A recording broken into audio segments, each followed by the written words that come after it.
Hello, welcome to Rising Potential. My name is James, also known as JKP Rising. Today I'm doing my review of Red vs. Blue Season 11, Episode 1. Before I get into this, I will say that if you saw my latest video on Red vs. Blue Needs, at the end of the video I said that I would do RVB Season 11 videos, not because I'm copping out, but because I like giving stuff chances. I was very disappointed with Season 9 and Season 10, but who knows? A season could surprise me, and so could an episode. And Red vs. Blue is Halo, and Rising Potential is a Halo channel, and I do love Halo. And I thought, you know what, I'll give Season 11 a try. I'll give every season a try, because even though I'm disappointed with one season, doesn't mean the next season will not be as great, you know? Like, Seasons 1 through 5 were okay, and then I was blown away by Seasons 6 through 8, and then I was disappointed with 9 and 10. I can't like them all, and I don't like them all, so... Anyway, that's just a little prologue to the reviews. So how I will be breaking this down, I'll be going through what I liked about the episode, what I did not like about the episode, and then my overall rating. But for the rating, I'm doing two ratings. I'm doing a rating for the production value, like the machinima, the camera angles, the effects, and then I'm doing a rating for the story, like what actually happens, and does it progress the story at all. And if it doesn't, it gets a lower score. If it does, it gets a bigger score, or anything interesting that was mentioned in the episode. So this episode will contain spoilers, so as a complete wrap-up of what happens in this episode. By the way, the episode is in the description. First things first, I cannot show you the actual episode in this review. If you want to go watch the episode, go watch it on Rooster Teeth's website, redvsblue.com. Reasons being, well, one, it's copyright, so I'd probably get sued or just flagged, and two, it supports their work, so go watch it and they'll be supported. So let's get started. Story wrap-up. What happens? Well, it starts out with about a 2-minute monologue of Washington talking about what happened between pretty much the entire Red vs. Blue, like what happened with the freelancers, with the meta, with the director, with Carolina. All that stuff is going on right now, and he pretty much does a really quick 2-minute wrap-up, and they do a great job at wrapping up the entire 10 seasons in 2 minutes. So, and then we get a nice camera shot, and then it pans and it shows Red vs. Blue Season 11. And then after that, we get the Reds and Blues are talking, and while Washington is talking, as the camera's panning all over the place, I really liked how the camera panned in, and then it showed Caboose and Sarge talking, went under the bridge, and then it turned around, and then it showed Caboose, Sarge, and Tucker. Now, what I'm thinking, like, how did they do that so fast? What I'm guessing is they had 2 sets of Sarge and Cabooses in a custom game, so they had 5 people in the game, which is how they were able to do it in one shot. That was pretty cool. I really liked how they did that. Then we get to Griff and Sarge and Simmons, and Sarge is blowing up a portion of the red team's base to make it look nice and pretty, and Griff is very upset, and of course Sarge doesn't give a shit about what Griff thinks, and Simmons continues to suck up to Sarge. Washington comes over, demands why they have their tank, and then they say, oh, one of your teammates let us borrow it, and then we find out that it was Caboose. And I'm not gonna lie, I actually did laugh when Caboose said it's my turn the second time when he whispered it. I don't know, I kind of giggled. I thought that was kind of funny. It was, you know, nothing really happening, but I thought that was kind of humorous. And then after that, they go back some more conversation, pretty much saying that we need to fix the communications ready to get a communication up and running and possibly get saved.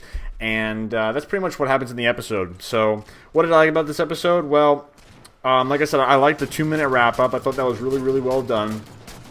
I'm curious what Washington meant when he said we need to get out of here or else something else might find us. I'm curious what he means by something else will find us. I'm wondering if that's going to be a new enemy for Season 11, or if it's just he's metaphorically saying something, you know, he's always worrying about something. But I'm curious if that's like a new thing coming up. Maybe it might be like what Church and Carolina are going to find, if you saw in the last season at the very end. But I thought that was really interesting, and I will look onto that, and I will keep that thought in my head throughout the entire season until we hopefully find out what it is he's talking about, or if it even comes up. Like I said, the camera was amazing, really good camera work. The voice acting is top-notch as usual. I laughed when Caboose said that line, and the machinima was used really well, because in Halo 4 machinima, when you walk with your weapon's always raised, and there's one scene where Griff walks up to Simmons when he's talking about, don't go near my food storages, and his weapon does come up, so Rooster Teeth is not using any hacks to make the weapon like continuously be lowered. It is real Halo 4 machinima, and they used the whole issues very well, and they kind of got rid of it. It was mainly people standing around and talking. They weren't walking because the weapon goes up, but like when Griff came over, the weapon did go up, but it looked really nice. So those are my pros. Cons, I guess before I get into the major con, I will say that, again, the pointless talking, I'm a story guy, doesn't really have anything to do with anything going on in the season, but that's Red vs. Blue. They like to talk about stupid crap, so, you know, that's what the series is about, and I'm not really going to harp on that, but that's something that I have a little pet peeve with. The machinima looks kind of weird, I'm not going to lie.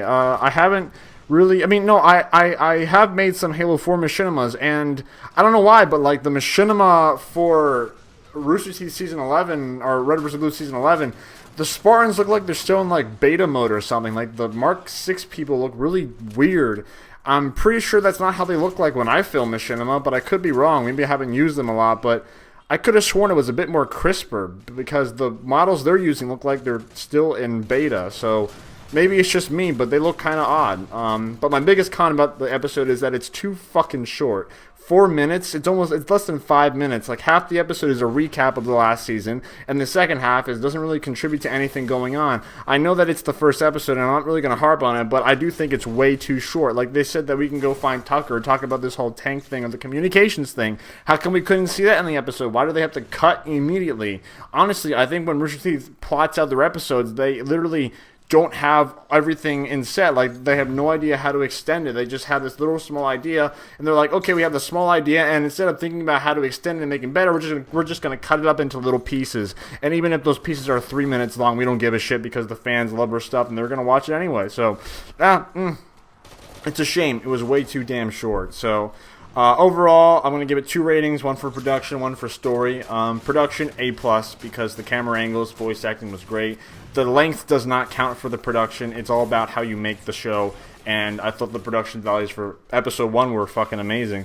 And then story, I'm going to go easy on it, I'm not going to lie. I mean, I probably would have given it like an F, but B-, just because it's the first episode. I'm curious about what Washington might find when he said that, and I'm looking forward to the communications, how they're going to fix that, but I hope it doesn't take 5 episodes to fix the communications, because, like I said, each episode's really short, and I really wish that they would fix that. I think, honestly, like, 6 minutes at least would be the minimum, but under 5 minutes I think is totally unacceptable. So, overall, A+ for production, B- for story. That's my review for Season 1.